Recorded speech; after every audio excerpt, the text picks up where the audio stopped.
বন্ধুরা, আজকের গল্পের আসরে তোমাদের জন্য থাকছে গোপাল ভাঁড়ের দোকানে মাছি এসেছে। গোপালের বয়স খুবই অল্প। গোপালের বাবা হঠাৎ মারা যাওয়ায় গোপাল খুব দারিদ্র্যের মধ্যে পড়ে। কিছু একটা করার অভিপ্রায়ে সে মামার বাড়ি যায়। গোপালের বাড়ি থেকে মামার বাড়ি বেশ কয়েক মাইল পথ। পথে যেতে যেতে এক সময় তার খুব খিদে পেল। সঙ্গে কোনো খাবার নেই, এমনকি পকেটে টাকা পয়সাও নেই। কি করবে ভাবছে। এমন সময় তার নজর গেল দূরের একটা মিষ্টির দোকানে। একটি ছোট্ট ছেলে দোকানে বসে আছে। পায়ে পায়ে গোপাল দোকানের সামনে গিয়ে দাঁড়ালো। দেখলো ছেলেটির বাবা দোকানের পেছনের ঘরে বসে দুপুরের আহার করছে।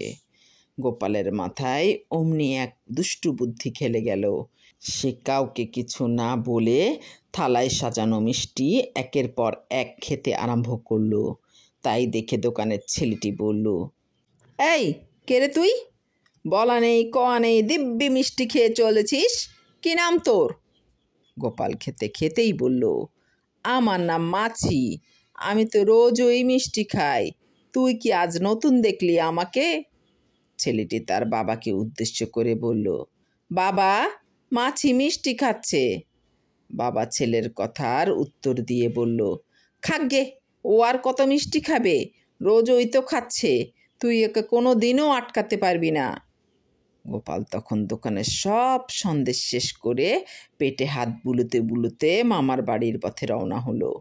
ছেলেটি তার বাবাকে বলল, বাবা, মাছি পয়সা না দিয়েই চলে গেল। ছেলেটির বাবা বলল, দূর বোকা ছেলে, মাছি পয়সা পাবে কোথায়? ওরা কেষ্টর জীব, পয়সা না দিয়েই খায়, ওতে কমবে না, ও নিয়ে তোকে কিছু ভাবতে হবে না।